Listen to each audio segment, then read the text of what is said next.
सत साहेब भगत जियो सभी को राम राम। भगत जियो साहेब अपनी वाणी में जो पिछला विचार का अंग था उसमें बताते हैं कि इंसान को जब नाम सुमरन करता है तो उसे ज्ञान विचार करना चाहिए। वो विचार किस तरीके से होगा? क्योंकि आपने नाम तो सुमर लिया, लेकिन उसका नाम सुमरन करते समय विचार क्या किया आपने? साहिब कहते हैं कि परमात्मा का विचार करना है, लेकिन परमात्मा को तो जानते नहीं है। तो साहिब कहते हैं कि ठीक है, चलो आज आपको परमात्मा के बारे में ही पहचान करवाते हैं। तो अगला अंग है पीव पिछाण का अंग। पीव अर्थात परमात्मा और पिछाण अर्थात पहचान। कि परमात्मा की पहचान की वार्ता अब है।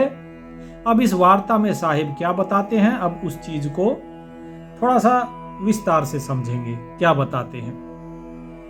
ग्रीव सुमरथ सालिग राम को सेवत है कोई एक, कंकर गांठी बांध ही ऐसे बहुत अनेक। ग्रीव सुमरथ सालिग राम को देखत है कोई संत, सकल मांड में रम रहा वार पार नहीं अंत। क्या कहा कि जो समर्थ है वो सालिग्राम, बोले वो तो उसे तो कोई बिरला ही, कोई लाखों करोड़ों में कोई एक उसकी सेवा करता है जो सच्चा मालिक है। सालिग्राम मतलब परमात्मा भगवान, जो वो समर्थ भगवान है उसकी सेवा तो कोई बिरला ही करता है। और बाकी दुनिया क्या करती है? बोले कंकर गांठी बांध ही ऐसे बहुत अनेक। अर्थात जो गोल पत्थर चिकना पत्थर होता है उसे लेकर गांठ बांध लेते हैं। बोले जी ये सालिग्राम है। आप देखिए लोगों के मंदिरों में वो सालिग्राम मिलेगा, पत्थर मिलेगा और उसकी पूजा हो रही है। बोले ऐसे तो बहुत है पाखंडी जो कहते हैं कि ये सालिग्राम है। बोले अरे भगवान कभी पत्थर होता है क्या? बुद्धि कहां चली गई?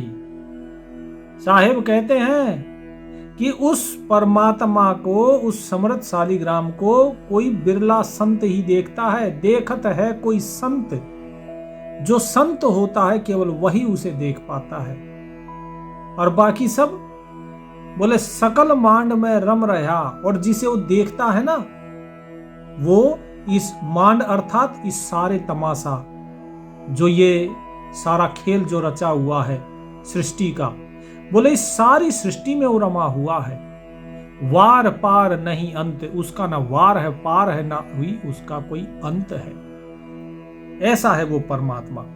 तो पहले साहिब कहते हैं कि आप उस परमात्मा का ध्यान करने से पहले समझ लो कि वो परमात्मा है कैसा।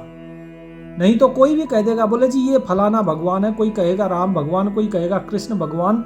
तो यहां तो सबका आकार भी है। राम हुए, कृष्ण हुए, शिव ब्रह्मा विष्णु महेश, सभी का आकार भी है, आदि भी है, अंत भी है। लेकिन साहिब ने क्या कहा? बोले उसका वार पार अंत नहीं है।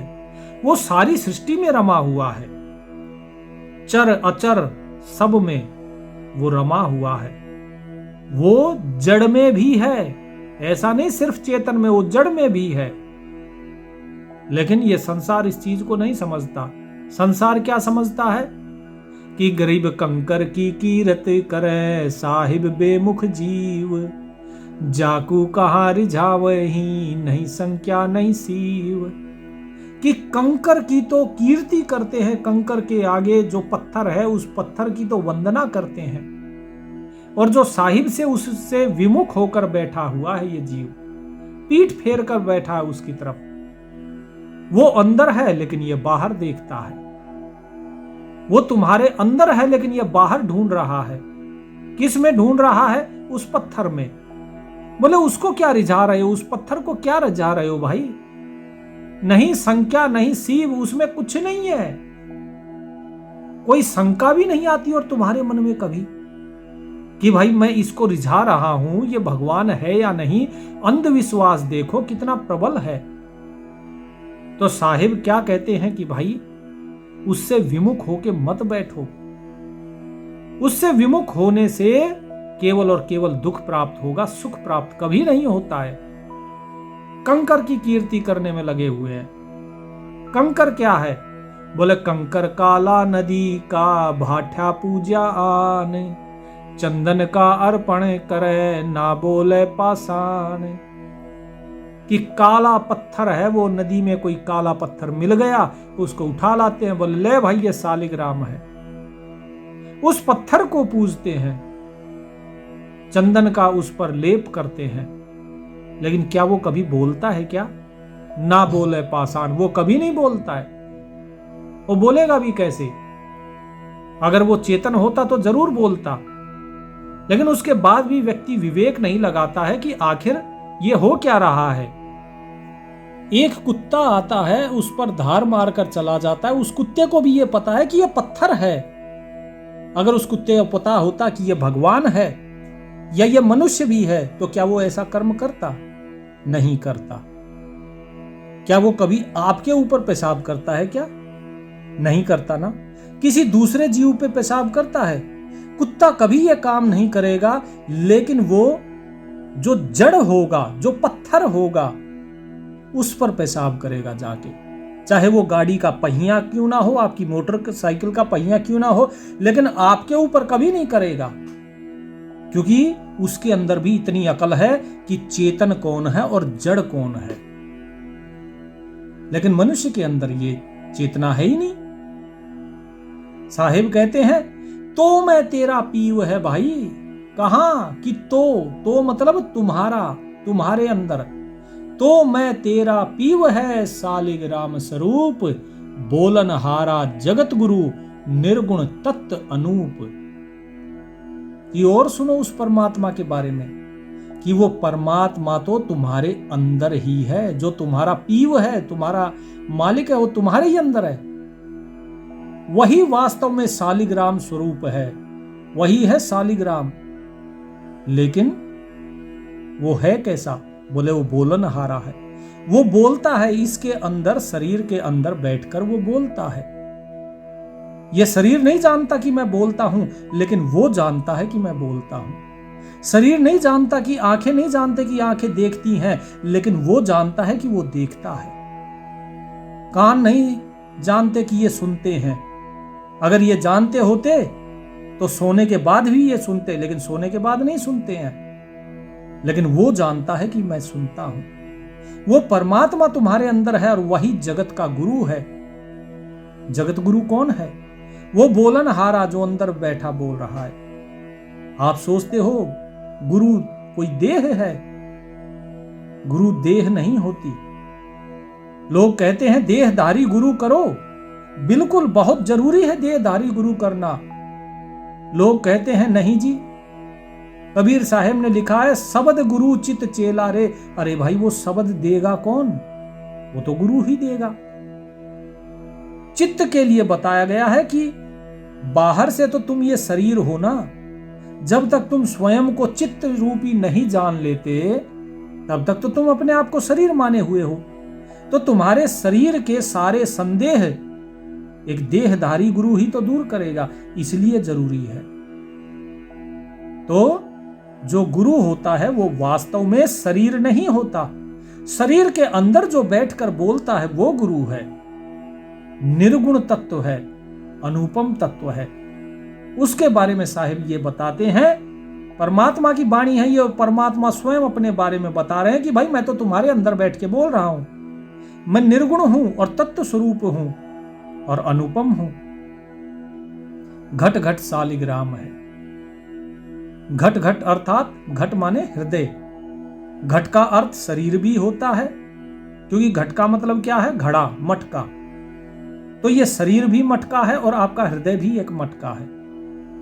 तो यहां साहिब कहते हैं कि घट घट शालिग्राम है, यानी हरेक के शरीर के अंदर वो परमात्मा है।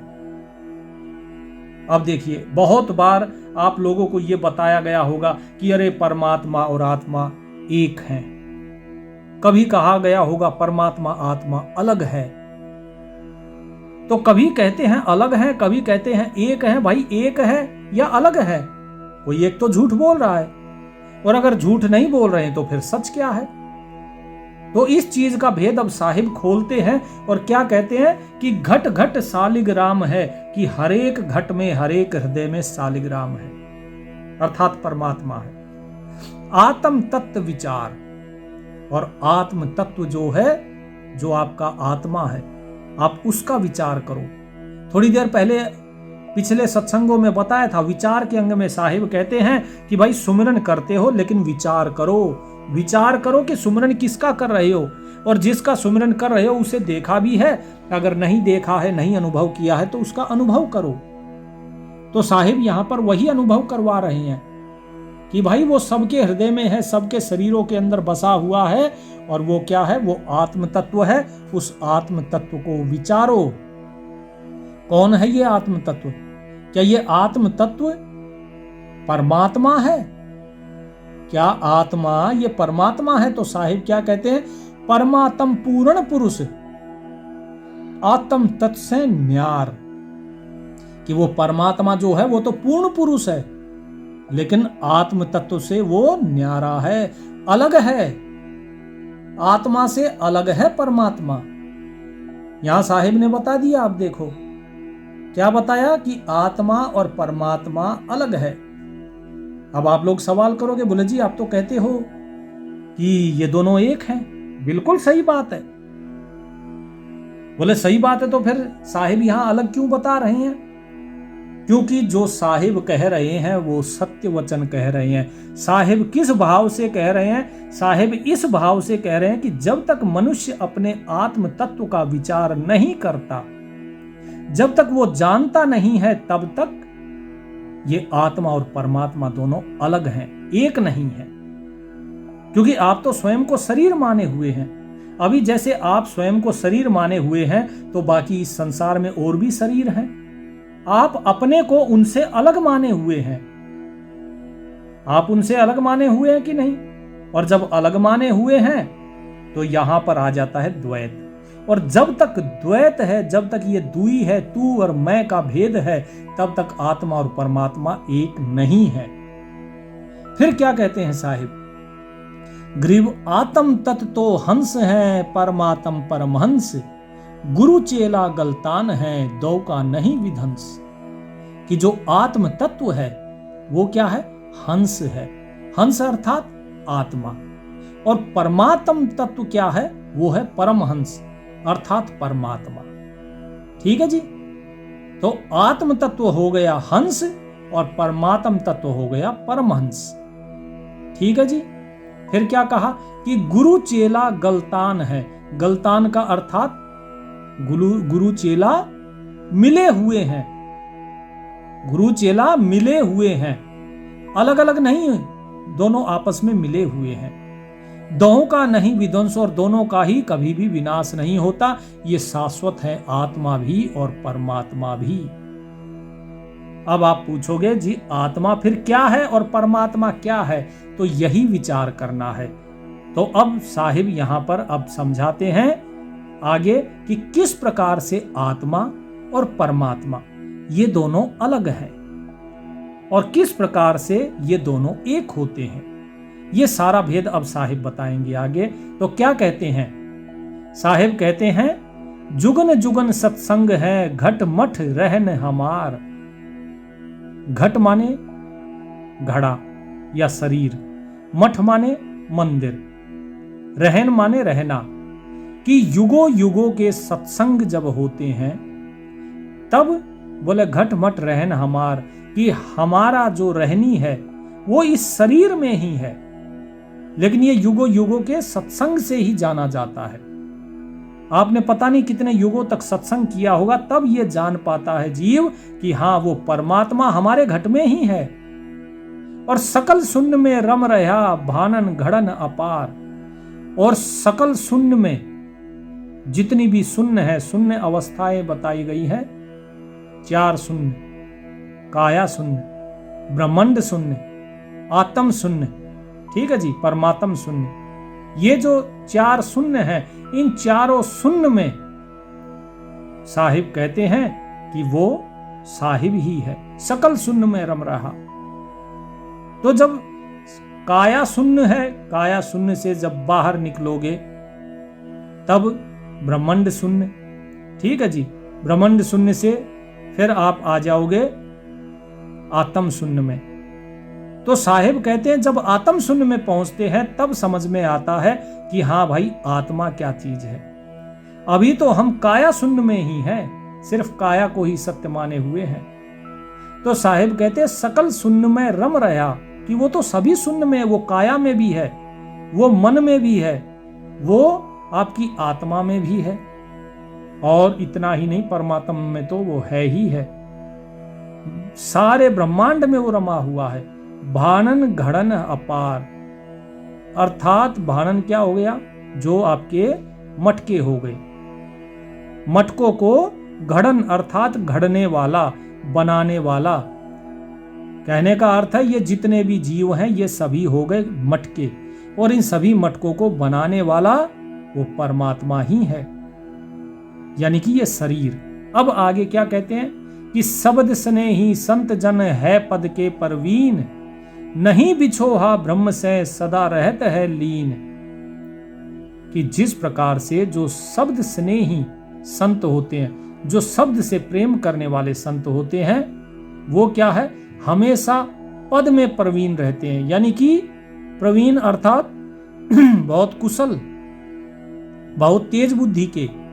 वे इतने चतुर हैं जो संत हैं कि वे अपने पद में रहते हैं, अपने आत्म पद में, वो बाहर नहीं जाते, वो इस संसार में विचरण नहीं करते हैं, इस संसार में रहते हुए भी वो अपने आत्म पद में रहेंगे, क्योंकि उनको पता है ये संसार जो है ये मिथ्या है, इसीलिए वो इसका कभी भी भान नहीं रखते हैं। नहीं बिछोहा ब्रह्म से सदा रहते हैं लीन, सदा उस ब्रह्म में लीन रहते हैं वो, ये होते हैं संत। तो फिर बोले भाई इसमें आत्मा जो है, आत्मा को कैसे जाने। तो साहिब क्या कहते हैं कि पूर्णमासी चंद ज्यों गिरद गता सब देख, घटमट मूरत है नहीं या विधि पुरुष अलेख, ग्रीब बाहर भीतर चंद्र गति जल बिंबा परवान, संपट में आवे नहीं जाकू साहिब जान। तो क्या कहा कि भाई पूर्णिमा का जो चंद्रमा होता है, पूर्णिमा का अगर उसको देखोगे तो चारों तरफ उसकी चांदनी आपको दिखाई देगी। गिरद गता सब देख, अर्थात उसकी जो चांदनी है, उसका जो प्रकाश है वो चारों तरफ फैला होता है। घट मट मूरत है नहीं, उसकी जो चांदनी है क्या उसका कोई आकार होता है। आपने चंद्रमा का तो आकार देखा, लेकिन क्या चांदनी का कोई आकार है। उसके घट का ठीक इसी प्रकार जो परमात्मा है, उस परमात्मा का कोई शरीर, कोई मूर्त, ये सब नहीं है। या विधि पुरुष अलेख, इसी प्रकार से वो परमात्मा भी है कि जिस प्रकार से चांद की चांदनी है उसका कोई आकार नहीं होता, वो सभी आकार रूप रंग इन सब से परे होती है। इसी प्रकार वो परमात्मा जो है, वो परमात्मा भी इन सब से परे है। उसे लिखा नहीं जा सकता, उसका चित्र नहीं बनाया जा सकता। अलेख मतलब जो लिखने से परे हो, चाहे वो शब्दों में लिखो, चाहे वो चित्र बना के आकार बना के दिखाया जाए, लेकिन साहिब कहते हैं वो ऐसा है ही नहीं। फिर क्या है, बोले बाहर भीतर चंद्र गति जल बिंबा परवान, कि उसने जो ये ऊपर बताया ना, भानन घड़न अपार, की अपार घड़े बनाए हैं। कौन से, ये जो कुंभ है शरीरों के। तो साहिब कहते हैं अब ये जो शरीरों के जो घड़े हैं, जिस प्रकार घड़े के अंदर जल भर दिया जाता है, ध्यान से सुनिएगा आप, अनेकों अनेक मटके हैं, उन मटकों के अंदर जल भर दिया। अब जब जल भर दिया है, उस जल के अंदर चंद्रमा निकलता है तो उसका प्रतिबिंब दिखाई देता है। चंद्रमा प्रकाश देता है बिल्कुल, और जो प्रतिबिंब है वो दिखाई देगा, उसका प्रकाश, उसका भी प्रकाश दिखाई देता है। जैसे सूर्य चमकता है, वो घड़े में पड़ता है उसका प्रतिबिंब, उसके प्रतिबिंब का भी प्रकाश होता है जैसे सूर्य का प्रकाश होता है, उस प्रतिबिंब में भी चमक होती है। ठीक इसी प्रकार जो परमात्मा है, उस परमात्मा का प्रतिबिंब ही ये आत्मा है। लेकिन अब यहां पर देखिए कि जो घड़ा है, उस घड़े के अंदर जो जल है, अगर हम ये कहें कि भाई इस जल के अंदर चंद्रमा है, तो देखने में तो दिखाई दे रहा है, लेकिन वास्तव में चंद्रमा उस घड़े में होते हुए भी, दिखते हुए भी वास्तव में उससे अलग है। वास्तव में अलग है कि नहीं?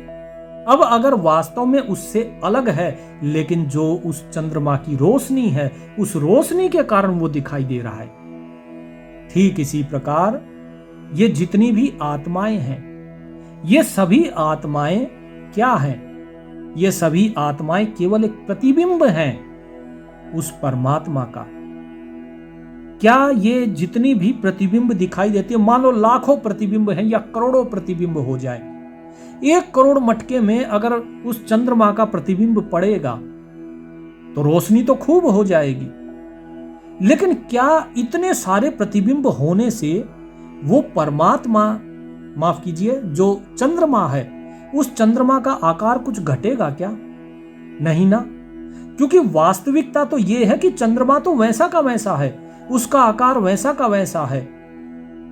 तो ये जो मटके के अंदर, घड़े के अंदर प्रतिबिंब है, ये उस चंद्रमा से टूट कर नहीं बना है, ये टूट कर नहीं बना, ये तो केवल एक प्रतिबिंब है। अब जब तक चंद्रमा रहेगा तब तक वहां पर वो प्रतिबिंब दिखता रहेगा।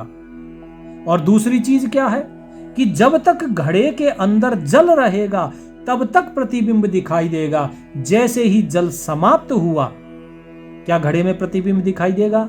नहीं दिखाई देगा, क्योंकि चंद्रमा तो है, घड़ा भी है, लेकिन जल नहीं है।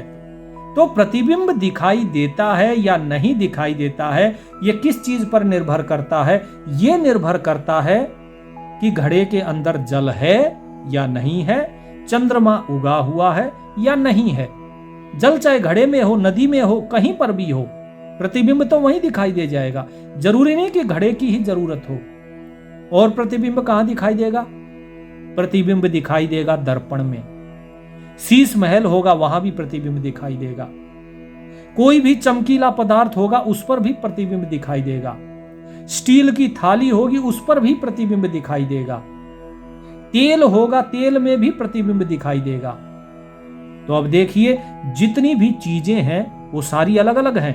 तेल अलग है, जल अलग है, स्टील अलग है कि नहीं? ये अलग अलग हैं, लेकिन प्रतिबिंब उनके अंदर दिखाई देता है। और बाकी रह गया घड़ा। अब कोई सुराही बना देता है, कोई प्याला बना देता है, कोई थाली बना देता है, कोई घड़ा बना देता है। आकार बस अलग अलग हैं, लेकिन सबके अंदर प्रतिबिंब तो उस चांद का ही है। ठीक इसी प्रकार ये शरीर जो है, शरीर अलग अलग है। पशुओं के अलग बना दिए, चिड़िया के अलग बना दिए, मनुष्य का अलग बना दिया, लेकिन प्रतिबिंब तो परमात्मा ही का है। अगर सबके अंदर वो परमात्मा का ही प्रतिबिंब है, स्वयं वो परमात्मा ही तो विराजमान है ना भाई। जो चांद है वैसा ही स्वरूप तो उसका भी है, परमात्मा। उस जो चांद है वैसा ही स्वरूप प्रतिबिंब का भी है। ठीक इसी प्रकार जो आपके आत्मा का स्वरूप है, वैसा ही स्वरूप परमात्मा का भी है। फिर अलग क्यों दिखता है भाई? अलग क्यों कहा गया? साहिब ने अलग इसीलिए कहा कि ये तो घड़े के अंदर केवल प्रतिबिंब है। वास्तविक जैसे चांद अलग होता है, ठीक इसी तरह परमात्मा भी अलग होता है। ठीक है जी। अब यहां पे दूसरी चीज कि देखने वाला तो ये देखता है कि नीचे भी प्रतिबिंब और ऊपर चांद, दो दिखाई दे रहे हैं। लेकिन यदि इस दो को हमें एक करना है तो क्या करना होगा? हमें उस विकार को खत्म करना होगा। कौन सा? द्वैत का जो विकार है, तू और मैं का जो विकार है। इस मैं के कारण, इस अहम भाव के कारण यह सारा प्रपंच खेला गया है। जैसे ही अहम भाव खत्म, अर्थात जो जल है वो जल खत्म होते ही केवल एक ही चीज रह जाएगी, वो परमात्मा, और कुछ नहीं रहता है। इसीलिए कहा जाता है कि परमात्मा आपके अंदर है। पहले आप अंदर देखोगे, बाहर परमात्मा नहीं दिखाई देगा। पहले अंदर देखो, जब अंदर देखोगे, अंदर उस परमात्मा का प्रतिबिंब, वो आत्मा को जानोगे, तब उसके स्वरूप को जानोगे। अब आप देखो, प्रकाश जब आपने देख लिया अंदर, तो अब आप ये देखोगे ये प्रकाश किस दिशा से आया, और जब उस दिशा में आता है फिर आप उस दिशा की तरफ देखोगे, तब पता लगता है अच्छा इधर से प्रकाश आ रहा है। अगर मान लीजिए आप कमरे में बैठे हो, आपके शीशे पे कोई रोशनी आकर टकराती है और कमरे में रोशनी करती है, तो आप कैसे पता लगाओगे कि भाई कहां पर है? सबसे पहले तो आप देखोगे कि ये रोशनी आई कहां। तो जो रोशनी कमरे के अंदर आ गई, आप वहां पर खड़े होगे, जहां रिफ्लेक्शन आ रहा है ना, वहां पर जाकर आप खड़े हो जाओगे। फिर आप देखोगे ये रोशनी शीशे से टकरा कर आई। फिर आप शीशे के पास जाओगे और वहां से फिर आप उस दिशा में देखोगे जिस दिशा से रोशनी आ रही थी और शीशे पर टकरा रही थी। तब आपको वो असल चीज दिखाई देगी। अगर आप डायरेक्टली देखना चाहो सीधे कि हाँ भाई ये रोशनी कहां से आई, तो देख सकते हो, नहीं देख पाओगे, क्योंकि बाहर तो पता नहीं कितने बल्ब जल रहे हैं, क्या क्या जल रहा है, तो आप नहीं जान पाओगे। ठीक इसी प्रकार काल भी है, सतगुरु भी है, सतपुरुष भी है, जीव भी है, ब्रह्म भी है, सब कुछ है। तो असल में आपके अंदर जो रोशनी है वो किसकी है, ये कैसे पता लगेगा? कि पहले अंदर जाओ, अपने आत्म तत्व को पहचानो, उस आत्म तत्व से फिर उस परमात्म तत्व को जान पाओगे। तो पहले तो अपने स्वरूप का ज्ञान हो। अपने स्वरूप का जब ज्ञान कर लोगे, तब आपको ये समझ में आएगा कि जो आत्मा है वही परमात्मा का ही स्वरूप है। जो आत्मा का स्वरूप है वही परमात्मा का है। ठीक है जी। अब बात आती है कि जो आत्मा है क्या छोटी बड़ी होती है? अगर आप एक तालाब के अंदर पानी भर दोगे, बहुत बड़ा तालाब है, उसमें पानी भर दो और अब उसमें आप देखो उस चांद को, एक ही चांद दिखाई देगा ना? ऐसा तो नहीं है कि तालाब बहुत बड़ा है तो उसमें हजारों चंद्रमा दिखेंगे, एक ही चंद्रमा दिखाई देगा।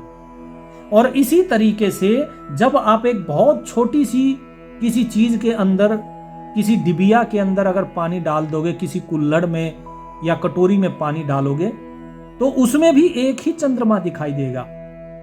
तो चंद्रमा एक ही होता है। शरीर का आकार चाहे बड़ा हो चाहे छोटा हो, वो इतना परमात्मा सूक्ष्म से भी सूक्ष्म है कि उससे ज्यादा सूक्ष्म कुछ है ही नहीं। इसलिए चाहे कितना ही सूक्ष्म से सूक्ष्म जीव हो, उसके अंदर वो परमात्मा उसका प्रतिबिंब है। सबके अंदर आत्मा है, उसी को ही कहा जाता है आत्मा। जो परमात्मा का प्रतिबिंब है वही आत्मा है। इसके अलावा और आत्मा का कोई अस्तित्व नहीं है। यदि आप ये सोचे आत्मा, क्योंकि जैसे ही आप अपने आत्मा को जानोगे तो आपने ये तो जान लिया कि हाँ मैं कौन हूं, मैं आत्मा हूं। लेकिन जैसे ही परमात्मा को जानोगे तो आत्मा समाप्त। जब तक आपने आत्मा को जाना है, आपने अभी परमात्मा को नहीं जाना। लेकिन ये स्वरूप जो आपने जान लिया, यही स्वरूप अब आप जब परमात्मा की तरफ देखोगे तो समझ में आएगा, अरे यह सेम स्वरूप, यही तो उसका भी है, ये तो दोनों एक ही हैं। फिर यह समझ में आएगा कि जो मैं अभी तक मैं कर रहा था, ये मैं तो मिथ्या है। ये प्रतिबिंब जो दिखाई दे रहा है ये तो मिथ्या है, वास्तव में परमात्मा ही है। तो ये सारा भेद यहां पर साहिब ने खोला है इन दोहों के माध्यम से कि बाहर भीतर चंद्र गति, कि बाहर भी है और भीतर भी वही परमात्मा की ही, उस चंद्रमा की ही प्रतिबिंब है। जल बिंबा परवान की प्रमाण क्या है? जल के अंदर वो प्रतिबिंब। संपट में आवे नहीं, संपट अर्थात किसी आकार में नहीं आता है वो। जाकू साहिब जान, उसको परमात्मा जानो। उम्मीद करता हूं कि आज आपको आत्मा परमात्मा का वो गूढ़ रहस्य समझ में आ रहा होगा जिसके लिए लोग भ्रमते रहते हैं कि संपट में आवे नहीं। वो कभी किसी आकार में, किसी शरीर में नहीं आता है, कभी नहीं आता है। जो शरीर में नहीं आता, जाकू साहिब जान, उसको जानो कि वो परमात्मा है, वो साहिब है। ठीक है जी।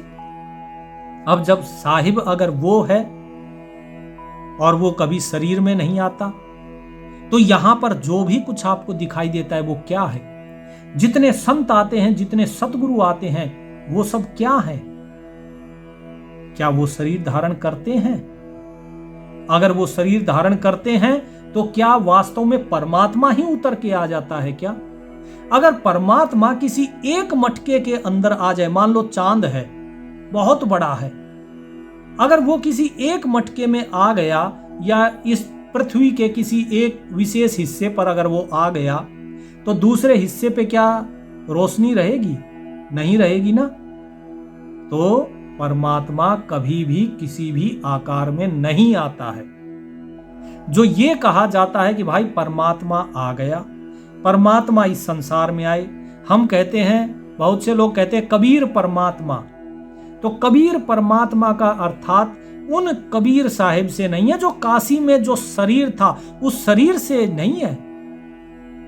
इसका मतलब है कि वो पूर्ण परमात्मा जो परमेश्वर है, जो कभी आता नहीं है शरीरों में, उससे मतलब है। वो है सत्य कबीर। और बाकी सब जो हैं जो शरीर में आ गए वो कबीरदास जी। लेकिन जिसने शरीर धारण किया उस शरीर के अंदर कौन थे? शरीर के अंदर तो वो साहिब ही है, शरीर के अंदर वो परमात्मा ही है। जैसे सब मटकों के अंदर वो चंद्रमा ही है और अंदर होते हुए भी वो सबसे अलग है। आप सपना देखते हो, सपने के अंदर सभी जीवों में आप ही होते हो, लेकिन फिर भी सपने से बाहर होते हो आप। सपने का व्यक्ति कभी आपको नहीं देख पाता, आप अपना अनुभव नहीं कर पाते हो। क्यों अनुभव नहीं कर पाते हो? क्योंकि अनुभव व्यक्ति उसी का करता है जिसे वो स्वयं मानता है। आप स्वयं को जब सपने का व्यक्ति मानते हो तो आप केवल उसी के सुख और दुख का अनुभव करते हो। और जब उसके सुख और दुख से आप परे हो जाते हो, अर्थात जब आपकी नींद टूट जाती है, तो सपने के व्यक्ति को सुख हुआ या दुख हुआ उससे आपको कोई फर्क पड़ता है क्या? कोई फर्क नहीं पड़ता। वो जिंदा हो मर गया हो कोई फर्क पड़ेगा आपको? कोई फर्क नहीं पड़ेगा, क्योंकि आपने अपने स्वरूप को जान लिया कि वो मैं नहीं हूं। ठीक इसी प्रकार जब आप अपने शाश्वत आत्म तत्व को जब जानते हो, तब आपको क्या फर्क पड़ता है इस चीज का कि ये शरीर है कि नहीं? फिर आपको इस शरीर से कोई मतलब नहीं है। जैसे जागने के बाद आपको सपने वाले व्यक्ति से कोई मतलब नहीं होता, ठीक इसी प्रकार जागने के बाद, अर्थात जब इस व्यवहारिक शरीर को भी आप त्याग देते हो, इस स्थूल शरीर को, और आत्मा में स्थित हो जाते हो, अपने आत्म स्वरूप को जान लेते हो, फिर आपको इस शरीर से कोई मतलब नहीं होता। ये सिर्फ आपके लिए एक यंत्र रह जाता है। ये यंत्र टूटो फूटो कुछ भी होता रहो। आपके घर में इतनी मशीनें हैं, वो टूटती फूटती हैं, तो उससे आपको कोई दुख होता है, कोई दर्द होता है? नहीं होता है। वो फूक जाए, पंखा जल जाए या फिर वो अच्छा चले, क्या फर्क पड़ता है आपको? कोई फर्क नहीं पड़ता। ठीक है, चल रहा है, जिस दिन खराब हो जाएगा बदल देंगे। ठीक इसी प्रकार जब व्यक्ति आत्म तत्व को जान लेता है तो उसे कोई आसक्ति नहीं रहती शरीर से। जब तक शरीर से आसक्ति है तभी तक दुख है। जब तक स्वयं को सपने का शरीर माने हुए हो तब तक सपने के सुख दुख आपके हैं। जब तक आप इस संसार के शरीर को अपना माने हुए हो तब तक इस संसार के सारे सुख दुख आपके हैं। और जब यहां से भी जाग जाओगे, आत्म तत्व को पहचान लोगे, तो फिर इस संसार से भी मुक्त हो जाओगे। और जब परमात्म तत्व को जान लोगे तो उसके बाद तो कुछ रह ही नहीं जाता। आप स्वयं साक्षी भाव में आ जाते हो, फिर आप सब कुछ देखते हो। तो ये होता है आत्मा, परमात्मा और साक्षी भाव। ठीक है जी। अब आगे चलते हैं। साहिब क्या कहते हैं?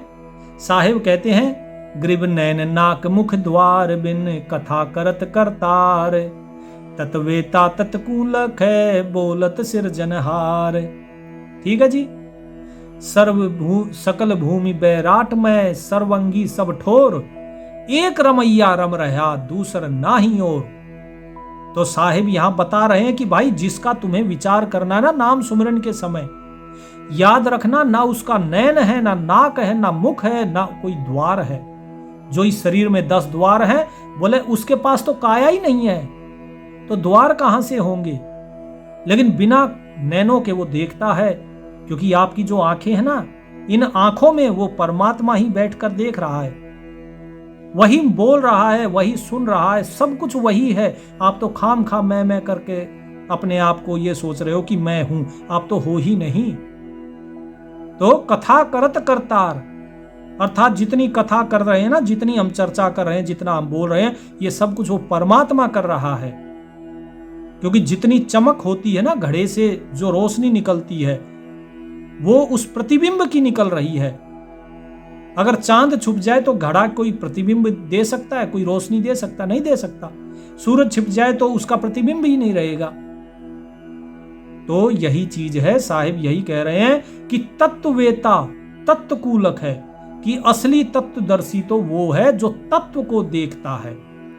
कौन सा तत्व? बोले बोलत सृजनहार, कि जो सृजनहार, सबका सृजन करने वाला, सबको बनाने वाला, जो इस घट के अंदर, शरीर के अंदर बैठ के बोल रहा है, तत्वदर्शी उसे देखता है, शरीर को नहीं देखता।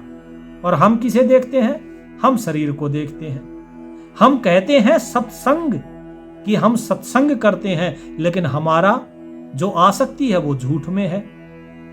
हम बात करते हैं आत्मा और परमात्मा की, लेकिन स्वयं को देह से परे कुछ मानते ही नहीं, हम स्वयं को देह ही मानते हैं। तो यही सारा भेद है, कहने और करने का यही फर्क है, कथनी और करनी में अंतर, कि सिवाय उस परमात्मा के कोई है नहीं और हम मैं करते रहते हैं। सकल भूमि बैराठ में, कि सारी इतनी बड़ी भूमि और इतने बड़े सारे ब्रह्मांड में सर्वंगी सब ठोर, सभी जगह वो परमात्मा ही है। उसे ही कहा गया है सर्वंगी, यानी कि सर्व अंग, सर्वांग है वो, सभी अंगों में है वो।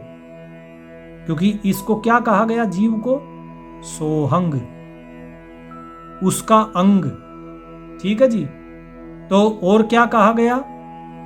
ईश्वर अंश जीव अविनाशी, कि ये जो जीव है ये अविनाशी है, उस ईश्वर का क्या है?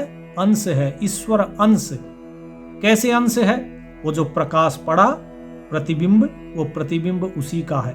जैसे छाया, आपकी परछाई है, वो आप ही का अंश है, आपके बिना परछाई हो ही नहीं सकती। छाया कभी भी पेड़ के बिना हो नहीं सकती, तो वो आप ही का अंश है। और जब तक पेड़ रहेगा तब तक छाया रहेगी, जब तक आप हो तब तक छाया रहेगी। ऐसा हो ही नहीं सकता कि छाया है लेकिन आप नहीं हो। ठीक है जी। सपना है लेकिन सपने को देखने वाला नहीं हो, ऐसा कभी नहीं हो सकता। तो साहिब यही कहते हैं कि सर्वंगी सब ठोर, और एक रमैया रम रहा, कि एक ही है सबके अंदर रमण करने वाला, दूसर ना ही और दूसरा कोई भी नहीं है। इसलिए इन सारी चीजों को भूल जाइए कि दूसरा कोई और भी है, कोई राम है, कृष्ण है, हनुमान है, लक्ष्मण है, खुदा, ये वो सब कुछ सब भूल जाइए, केवल एक मालिक है। जल थल मढ़ी मसान में धरन गगन घर एक, सुन्न बेसुन्न में रम रहा नहीं रूप नहीं रेख। चिच चाहे जल हो, थल हो, धरती आकाश, ठीक है, चाहे मढ़ी में हो चाहे शमशान में हो, अर्थात घर में हो या शमशान में, सबके अंदर वो एक ही परमात्मा है। शून्य में भी वही है और बेशून्य में भी वही है, वही रमा हुआ है। उसका ना कोई रूप है ना रेखा है। जैसे लोग क्या बोलते हैं, बोले जी परमात्मा जो है ना वो एक जगह है। कहाँ है? बोले सतलोक में रहता है। सतलोक में रहता है, फिर बोले उसका आकार है। बहुत से क्या बोलते हैं, बोले जी नराकार है, नर के आकार का है। साहिब कहते हैं उसका कोई रूप नहीं है, कोई रेखा है ही नहीं, कोई आकार नहीं है उसका। रूप कोई होगा तभी तो, रूप तो उसका होता है जिसका कोई आकार हो, उसका तो वार पार अंत कुछ भी नहीं है। तो इसीलिए जो आपको ये कहते हैं कि वो इस आकार का है, उस आकार का है, वो सब झूठ है, सब पाखंड है। सुमरन कीजिए भगत जियों, सुमरन कीजिए। और जो आपके अंदर आज तक ये एक भ्रम बैठा हुआ था, मैं, इस मैं को निकाल फेंकिए और भ्रम को छोड़ के उस ब्रह्म को पहचानिए, तभी कल्याण है। और उसको पहचानने के लिए रास्ते अलग अलग हैं। अब साहिब जो वाणी में रास्ते बताते हैं वो दो तरीके के हैं, एक है ज्ञान, एक है योग। ये दो तरीके के रास्ते हैं। लेकिन इसके अलावा तीसरा जो कबीर साहिब बताते हैं वो कौन सा है? वो भक्ति का, विश्वास का है। कि जैसे लोगों की बात सुनकर विश्वास कर लिया आपने कि मैं हूं, इसी तरह आप सुमरन करके ये विश्वास करो कि आप नहीं हो, वो है, वही है जो बाबा बुल्ले शाह कहते हैं तू, कबीर साहिब कहते हैं तू तू करता तू भया, कि जो है बस तू है, मैं नहीं हूं। मैं रखी तो फंसोगे, तू रखा तो मुक्त होगे। यही है सारे ग्रंथ, सारे वेद, सारे शास्त्रों का सार, कि मैं से बंधन है और तू से मुक्ति है। तो अब परमात्मा का सुमरन कीजिए। आगे का सत्संग हम अगले भाग में देखेंगे। सत साहिब।